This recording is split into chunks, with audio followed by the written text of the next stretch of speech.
Baba Sawan Singh Ji, also known as Hazar Maharaj or the Great Master, was a devoted practitioner and enlightened master. From a young age, he became acquainted through his father with holy men of his time. Throughout his young adulthood, he studied spiritual scriptures written in Punjabi, Hindi, Urdu, English, and Persian. While still fulfilling his worldly duties, Baba Sawan Singh Ji's longing for God was his true motivation in life.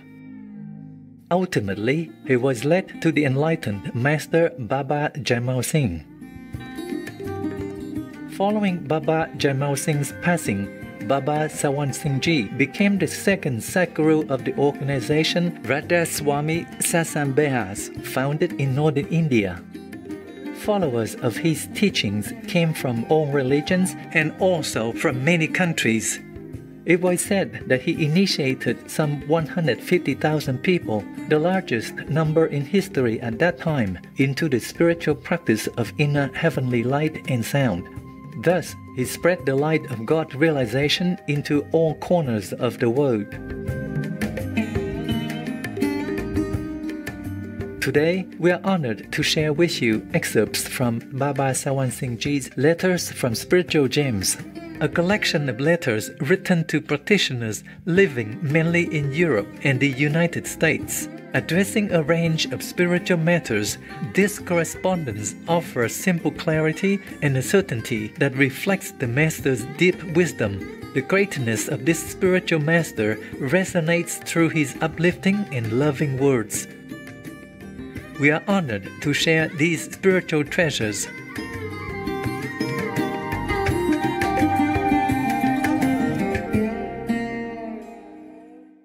By Simran alone, the soul leaves the body and goes up. When concentration is complete, one does not feel the need to change positions or to attend to the calls of nature for hours, 8 or 10. Mahatmas who employ various other techniques reach only up to the first stage. Simran, or continuous remembrance of God, is the best. I speak from my own experience. I did not give dhyan or meditation or dun or tune to quite a number of Mohammedan disciples, but only taught them the technique of Simran, or continuous remembrance of God, and they concentrated their mind and soul and went up. When the Simran is complete, one hears the inner heavenly sound within.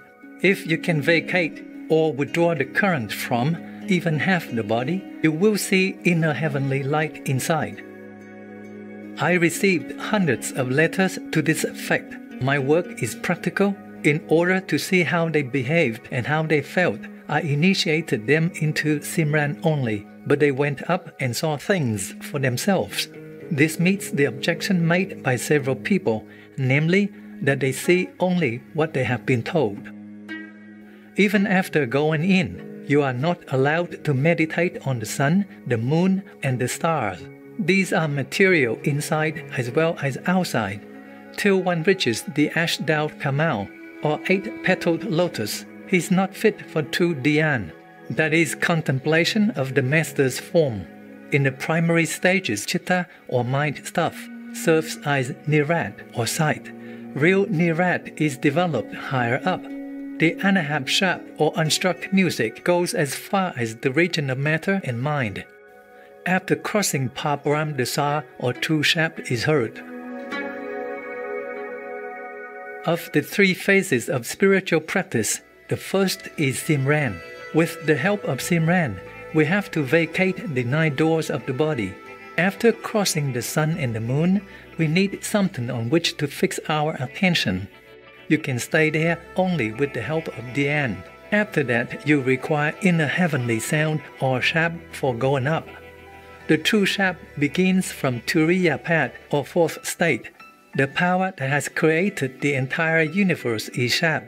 Jyoti, or divine light, is one thing, and shap is another thing. The Jyoti will automatically come whether you practice pranayam or shap yoga. In the waking state, the headquarters of the soul is behind the 2 eyes. If you happen to be in the middle of a hill and you want to go up, why need you go down at all?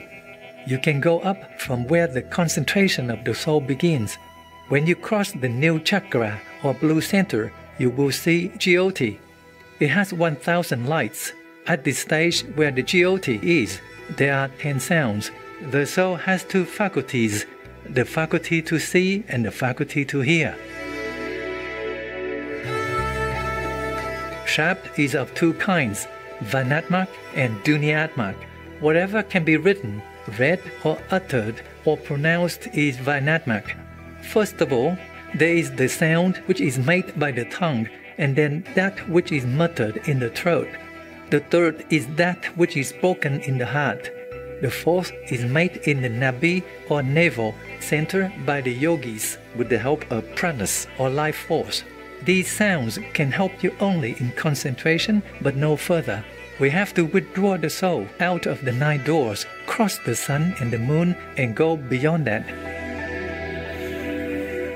The GOT or the light exists on account of Shabd. Where there is no Shabd, there is no GOT or light. This light is mixed with ahankar or egotism. Rather, the mind accompanies the soul up to the top of Brahm. You would realize or meet your guru after you have crossed the sun and the moon. But he can take you up only as far as he goes himself. We do not need the pranas. We only take the mind and soul up.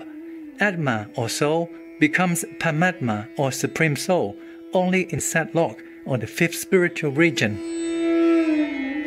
So far, you go with the help of light. Beyond that, you go with the help of Shabd. And in Mahasan, the region of intense darkness, there is no Shabd even. It is all dark. It is the region of darkness. You know that there is a GOT of tattvas or essences. This GOT, then of which you speak, springs from tattvas. Well, I'm glad that a man living the householder's life has achieved so much. When the dissolution comes, this creation up to Brahm is destroyed. In the case of the grand dissolution, it reaches up to Sohang, but not to Satlok. At the most, the GOT will take you up to the top of Brahm. Thence onward, you travel up by means of Shabd. The lights which you see when you go up are the lights of the tattvas. The GOT light which springs from Shabd will be further up. Tattvas have their own light, but the real GOT you will meet further on. The trouble is that you are now in the big jail of 84 lakh cells. You cannot be happy even in human life. The pleasures of the senses are only nominal and short-lived. Besides, everyone has his problems and sorrows.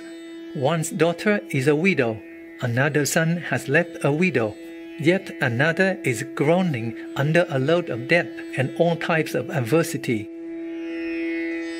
The point is that we are a drop of that great ocean, and we have to go back and merge in it. For innumerable eons, we have been rotting in this jail. Now, just as we attend to other affairs of the world, let us devote a couple of hours every day to this practice also. What is the harm then? Besides, this is a wealth which you take with you and not leave behind. When you pierce the veil and go up, the pleasures of this world appear very low and coarse compared to the bliss you enjoy there. In fact, it is like a public latrine when compared to the inner bliss. This is a thing which cannot be bought, nor can it be had for the asking. Work hard, vacate the body, or withdraw the consciousness and go up, and you will get it. It is your inheritance and has been kept for you. This joy is greater than all worldly pleasures. Now, please think, have you ever attended to your own work? Yes, one does hear voices inside. These voices come from 2 sources, one from the rare man, merciful or God, and the other from the negative power. You should not accept them at once, but first say, "Please come before me. Who are you?"